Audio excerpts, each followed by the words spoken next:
La première raison est tout d'abord que leur croissance sur Internet, que tout le monde connaît, a été et est tellement exceptionnelle qu'il n'y avait pas une nécessité critique absolue de lancer des magasins. Deuxièmement, je crois qu'il est faux de penser qu'Amazon ne s'est jamais intéressé aux magasins par le passé. C'était pas un mouvement stratégique lourd, mais par exemple, ils ont eu pendant 7 ou 8 ans une alliance stratégique avec Toys R Us, qui était, comme vous le savez, des magasins physiques. Ils travaillaient en parfaite symbiose avec Amazon. Et puis, Amazon a aussi, depuis un certain temps, l'habitude d'ouvrir dans des centres commerciaux, par exemple, des boutiques éphémères, ce qu'on appelle des pop-up stores aux États-Unis. D'ailleurs, à titre documentaire, le premier magasin éphémère Amazon s'est ouvert en France au tout début 2016, dans le centre commercial des Quatre Temps à La Défense. Donc là encore, cette technique du magasin éphémère est utilisée par Amazon depuis un certain temps, ce qui leur permet un peu de tester la réalité physique du terrain. Enfin, le dernier point, peut-être important, sur l'intérêt accru, je dirais, d'Amazon pour les boutiques physiques, c'est que celles-ci résistent remarquablement aux États-Unis depuis quelque temps, puisque 50% des ventes de livres aux États-Unis se font dans des chaînes de librairies traditionnelles et que cette part de marché n'a plus tendance à s'éroder.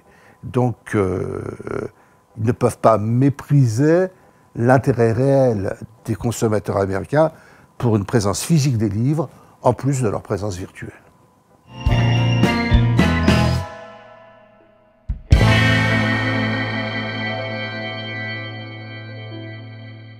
Je voudrais un petit peu revenir sur le mot aventure.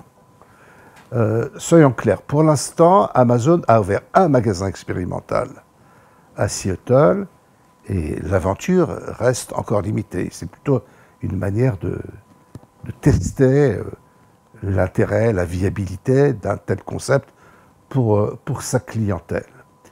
D'ailleurs, Jeff Bezos, le président d'Amazon, a très mal réagi lorsqu'un de ses conseillers, en dépit du bon sens, a annoncé qu'Amazon allait ouvrir 300 à 400 boutiques dans un laps de temps assez court. Jeff Bezos a dit que c'était une imbécilité totale et qu'on était loin d'être à ce point-là. Le deuxième point sur lequel je voudrais insister, c'est qu'il y a une tendance lourde qui se fait dans le monde entier, aux États-Unis et ailleurs, qu'on appelle l'omnicanal, qui fait que le client veut pouvoir naviguer à sa guise dans une multitude de canaux de distribution. Et même Amazon ne peut plus échapper à cette réalité. Savoir que on a beau être le maître de l'Internet, certains de ses clients, dans certaines circonstances, peuvent avoir envie d'un contact différent avec l'offre Amazon. La troisième raison pour laquelle Amazon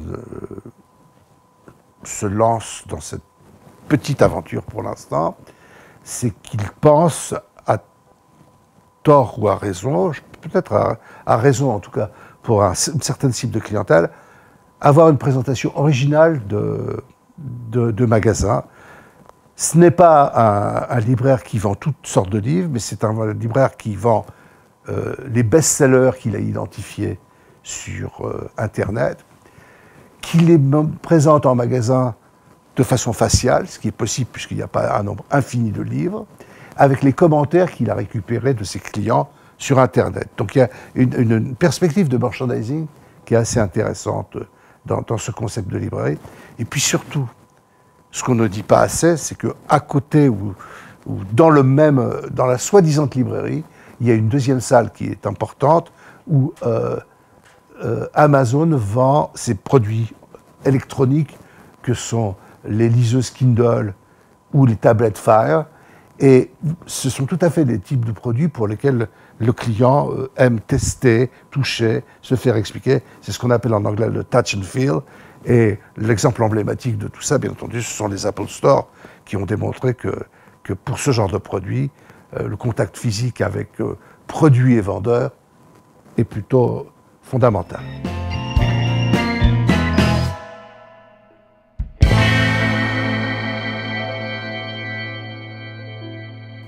Oui, je pense que cette tendance est bien réelle et qu'elle ne peut que s'amplifier dans les années à venir, et ceci pour différentes raisons, dont certaines que j'ai déjà évoquées. Le client a une aspiration à ce qu'on appelle l'omnicanal, c'est-à-dire la possibilité d'acheter ce qu'il veut, où il veut, quand il le veut, et les boutiques font partie de ce scénario.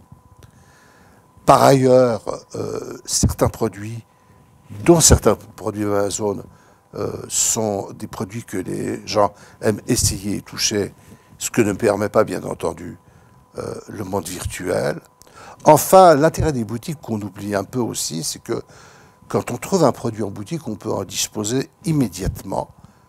Et même si Internet livre rapidement, et de plus en plus rapidement, c'est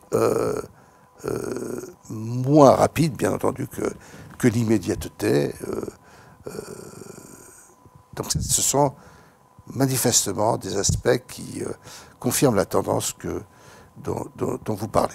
Alors Amazon a été... Amazon semble rejoindre ce mouvement depuis très peu de temps, puisqu'il a ouvert son premier magasin en novembre 2015. Et la question qu'il est intéressant de se poser, c'est de savoir si ça va être un mouvement de grande ampleur ou ça va rester à un stade expérimental ou modéré.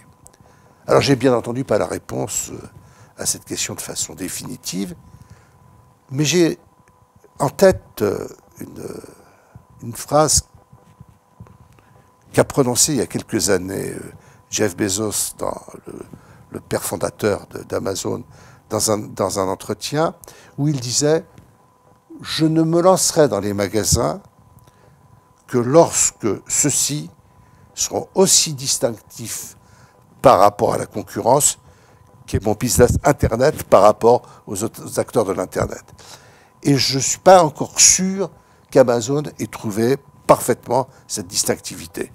Je vous ai dit précédemment qu'il avait trouvé des points intéressants et originaux. Est-ce que c'est une distinctivité violente?